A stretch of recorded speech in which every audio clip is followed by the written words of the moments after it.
Құрметті тыңдармандар, біз сіздермен бүгін өндірістік шығындар тақырыбының шығындар түрлері бөлімін қарастырамыз. Жалпы экономикада шығындар түрлері өте көп, бірақ негізгі шығындардың түрі ол тұрақты шығындар және өзгермелі шығындар. Тұрақты шығындарды біз FC деп белгілейміз, ағылшын тіліндегі fixed cost сөзінің бірінші әріптерімен. Тұрақты шығындар атының өзі айтып тұрғандай, шамасы қысқа мерзімде фирманың өндірген өнім көлеміне тәуелсіз тұрақты болып қалатын шығындарды айтамыз. Мысалы үшін, торт өндіретін фирманың іс-әрекетін қарастырайық. Осы фирмаға бірінші кезекте зауыт қажет. Фирма аталған зауытты 10 жылға 50 миллион теңгеге жалға арендаға алады деп есептейік. Екінші кезекте фирмаға осы торттарды өндіру үшін құрал-жабдық қажет. Құрал-жабдықтың бағасы 10 миллион теңге деп есептейік. Құрал-жабдықтың да жарамдық мерзімі 10 жыл. Сондағы фирманың тұрақты шығындары 60 миллион теңге болады және 10 жылдың ішінде ол тұрақты өзгеріссіз болып қалады. Келесі шығын түрлері ол өзгермелі шығындар. Біз оны VC деп белгілейміз, ағылшын тіліндегі variable cost сөзінің бірінші әріптерімен. Өзгермелі шығындар атының өзі айтып тұрғандай, өзгермелі шығындардың көлемі фирманың өндірген өнім көлеміне сәйкес өзгеріп отырады. Егер де фирма өндірілген өнім көлемін көбейтетін болса, өзгермелі шығындардың көлемі де өсетін болады. Аталған фирма айына 200 дана торт өндіреді деп есептейік. Осы тортты өндіру үшін фирма қажет ингредиенттерді сатып алады. Қант, сары май, жұмыртқа, ұн секілді. Және де аталған ингредиенттерге фирма айына 500 мың теңге жұмсайды деп есептейік. Сонымен қатар фирмаға осы торттарды өндіретін, пісіретін жұмыскерлер қажет. Жұмыскерлерге айына фирма 300 мың теңге жалақы ретінде жұмсайды. Сондағы бір айдағы фирманың өзгермелі шығындарының көлемі 800 мың теңгеге тең болады. Егер де фирма бір айда өндірілетін торттардың көлемін 2 есе көбейтіп, торттардың көлемі 400 данаға тең болатын болса, өзгермелі шығындардың көлемі де 2 есе көбейеді де 1 миллион 600 мың теңгеге тең болады.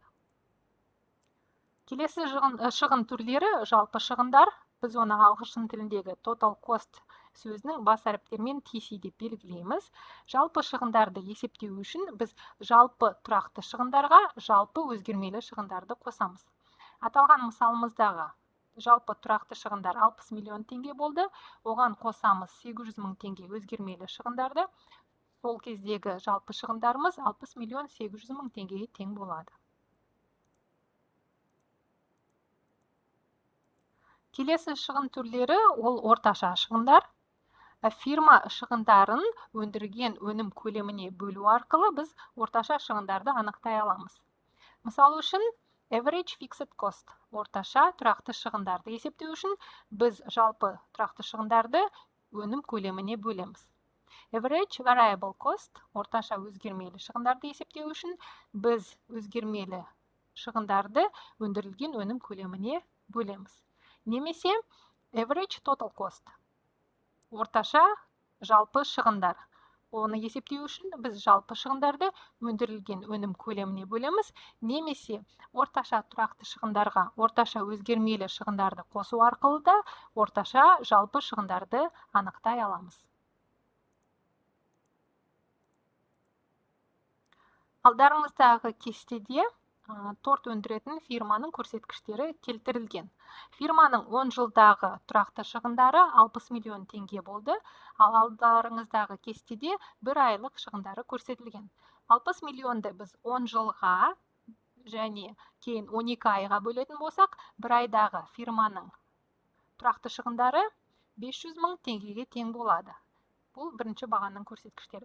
Екінші бағанда фирманың өзгермелі шығындары көрсетілген. 200 дана торт өндіргендегі фирманың өзгермелі шығындары 800 мың теңгеге тең. 400 дана торт өндіргендегі фирманың өзгермелі шығындары 1 миллион 600 мың теңгеге тең. Егер де біз өнім өндірмеген жағдайда біздің бастапқы тұрақты шығындарымыз, бір айлық тұрақты шығындарымыз 500 мың теңгеге тең болады. Не үшін? Бастапқыда біз торт өндірмеген жағдайда да біз ең алдымен жалға зауытты сатып алуға ақша жұмсаймыз. және де құрал-жабдық сатып алуға ақша жұмсаймыз, және ол бастапқы инвестиция болып табылады. Сондықтан өнім өндірілмеген жағдайда да біз тұрақты шығындарға ақша жұмсайтын боламыз. Егер де біз тұрақты шығындарға өзгермелі шығындарды қосатын болсақ, біз жалпы шығындарды анықтай аламыз. 500 мың теңге қосылған 800 мың теңге, сонда жалпы шығындар 1 миллион 300 мың теңге болады. 800 дана торт өндіргендегі тұрақты шығындар 500 мың теңге, өзгермелі шығындар 3 миллион 200 мың теңге.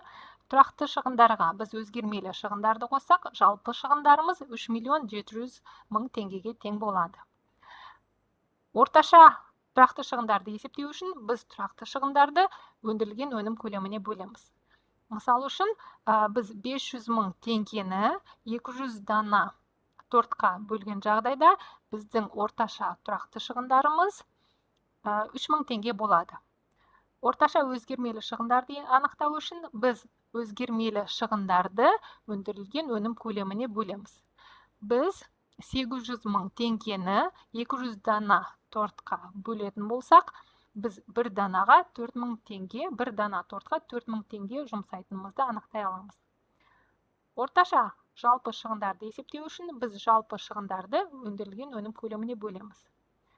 Онда, мысалы үшін 1 миллион 300 мың теңгені біз 200 дана тортқа бөлетін болсақ, біз 6500 теңге орташа жалпы шығындарды анықтай аламыз. Өздеріңіз көріп отырғандарыңыздай, өндірілген торт саны өскен сайын орташа жалпы шығындардың көлемі азаяды, және де бұл дегеніміз бір тортты өндіруге кеткен өзіндік құнның көлемі болып табылады. Егер де бастапқыда өндіріс ауқымы 200 тортқа тең болғандағы орташа жалпы шығындар, демек бір торттың өзіндік құны 6500 теңге болған болса, өндіріс ауқымы 800 дана тортқа дейін өскен жағдайдағы бір торттың орташа жалпы шығындары, немесе өзіндік құны 4630 теңгені құрайды. Келесі шығын түрлері ол шекті шығындар. Шекті шығындарды біз MC деп белгілейміз, ағылшын тіліндегі marginal cost сөзінің бастапқы әріптерімен. Шекті шығындар дегеніміз өнімнің қосымша бір данасын өндіргендегі жиынтық шығындардың өсімшесі болып табылады, және біз оны келесі формула бойынша есептейміз. Шекті шығындар тең жалпы шығындардың өзгерісін біз бөлеміз өндірілген өнім көлемінің өзгерісіне. Мысалы үшін, алдарыңыздағы кестеде біз мысалға 200 торт өндіргендегі біздің жалпы шығындарымыз 1 миллион 300 мың теңгеге тең. 400 дана торт өндіргендегі жалпы шығындарымыз 2 миллион 100 мың теңгеге тең. Осы 2 миллион 100 мың теңгеден 1 миллион 300 мың теңгені шегереміз. Осыдан шыққан нәтижені біз 400 минус 200 тең болады 200, осы 200-ге бөлеміз. Ондағы айырма бізде